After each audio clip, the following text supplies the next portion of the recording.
মানিকগঞ্জ পৌর মেয়র রমজান আলীকে কিন্তু আজকে গ্রেপ্তারি পরোয়ানা জারি করা হয়েছে মানিকগঞ্জ জেলা দায়রা জজ আদালত থেকে। আমরা জানি যে মানিকগঞ্জ জেলা দায়রা জজ যে জজ শিশু রয়েছে তিনি কিন্তু গ্রেপ্তারি পরোয়ানা জারি করেছেন। আমাদের যেটি আইনজীবী জানিয়েছেন মানিকগঞ্জ দুদকের যিনি আইনজীবী অ্যাডভোকেট রাজিউল্লাহ, উনি যেটি জানিয়েছেন যে ওনার 3টি মামলা রয়েছে দুদকে। এই মামলায় কিন্তু একটি মামলায় আজকে ওনার হাজিরা হওয়ার কথা ছিল, উনি চীনে থাকার কারণে উনি আজকে হাজিরা হতে পারে নাই, গ্রেপ্তারি পরোয়ানা জারি করা হয়েছে।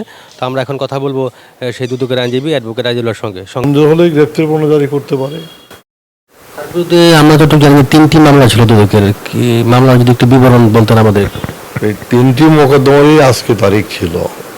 3টা মোকদ্দমা একই সাথে নবলে যেতে একই পার্টির মধ্যে 3টা মোকদ্দমা একই আসামি গিয়ে দেয়, ওই 3 মোকদ্দমা একই সাথে তারিখ থাকে।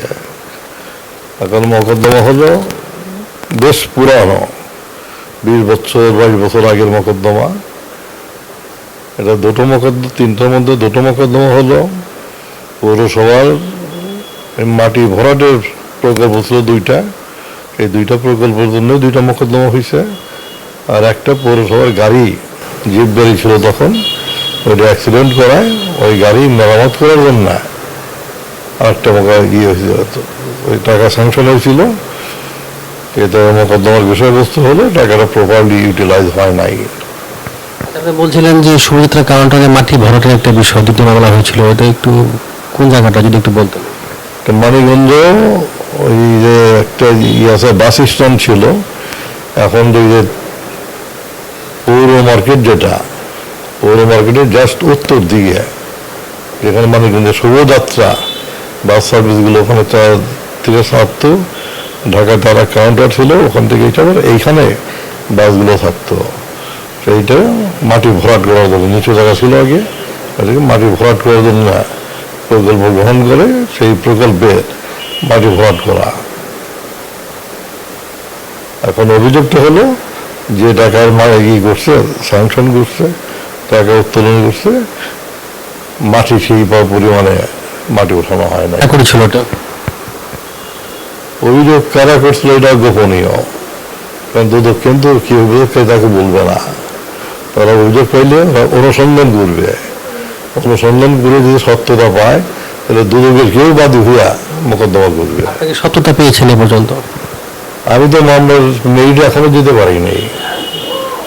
মামলা চার্জশিট হয়েছে, চার্জশিটের পরে আমরা এখানে চার্জ করছি, তার জন্য বিচারের আগে, চার্জটা বিচারের আগে হয়, চার্জ গঠন করা হয়েছে। সেই চার্জের বিরুদ্ধেই মেয়র মহোদয় হাইকোর্টে গেছে। চার্জের রিপোর্টে কি ছিল আপনাদের পক্ষ থেকে, কি কি বলা ছিল? হ্যাঁ, চার্জের পক্ষ থেকে চার্জ তো আমাদের পক্ষেই থাকে, চার্জশিট এবং চার্জ দুইটাই রাষ্ট্রপক্ষে। কি মানে মেয়র সাহেবের বিরুদ্ধে গেছে? হ্যাঁ, চার্জশিট তো তার বিরুদ্ধে আসছে, যদি চার্জশিট ওনার বিরুদ্ধে না দিত তাহলে ওইটার নাম চার্জশিট থাকতো না, কারণ ওইটার নাম হতো ফাইনাল রিপোর্ট। ফাইনাল রিপোর্ট হলে পরে ওইখান থেকে বিচারের আগেই অব্যাহতি পেয়ে যেতেন। আপনি বলছিলেন যে মামলাটি প্রায় 20 বছর আগে হওয়া, কিন্তু এতদিন লাগতেছে কেন এটা পেতে? এটা ঐতিহাসিক ব্যাপার, পিছনে বোধ হয় সঠিক বলতে পারবো না, বলার এই মুহূর্তে বিফোর ট্রায়াল বলা ঠিক হবে না। মামলাটা ঘটনা হয়েছে এক সময়, মামলা দায়ের হয়েছে ঘটনা 4 বছর পরে, দায়ের হওয়ার পরে তদন্তের সময় লাগছে। তদন্তের বিরুদ্ধে আমার মেয়র মহোদয় উনি হাইকোর্টে গেছিলেন 2009 সালে। আমরা এখানে করলাম সেশন কোর্টে বা দুদক কোর্টে, এখন 2009 তারিখে মামলাটা রেজিস্টার্ড হলো, এরা গেছিল থানায়। ওইটা রেজিস্ট্রি হওয়ার পরে এখান থেকে এই মহামান্য হাইকোর্টে মেয়র সাহেব গেলেন। সেখানে যাওয়ার পরে 10-12 বছর হাইকোর্টে ছিল। তারপর ওখান থেকে সম্ভবত 21 সালের শেষের দিকে ট্রায়ালে মানিকগঞ্জে আসে।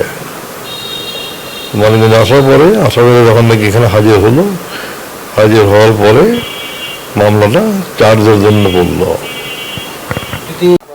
পক্ষ থেকে তো সর্বোচ্চ শাস্তি দেয় দাবি আশা করছেন? আমরা যখন নাকি মামলা পরিচালনা করব, মামলা যুক্তিতর্কে যাব, রায় চাবো, তখন আমাদের নিবেদন থাকবে ওইটাই সর্বোচ্চ শাস্তি।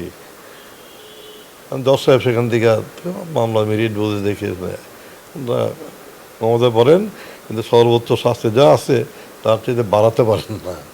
আপনি তো মানিকগঞ্জের একজন খুব সিনিয়র আইনজীবী, একজন জনপ্রতিনিধি, এই কাজটা যে করলো, একজন নাগরিক হিসাবে আপনি বিষয়টাকে কিভাবে দেখছেন আসলে? এরা তো বিচারের আগে রায় দেওয়া হবে, তাহলে জনপ্রতিনিধি করলো এই কথা তো আমি বলতে পারি না। এরা আন্ডার ট্রায়াল, বিচারে সেটা প্রমাণিত হবে উনি করছেন কি করেন নাই, তাই না? ধন্যবাদ।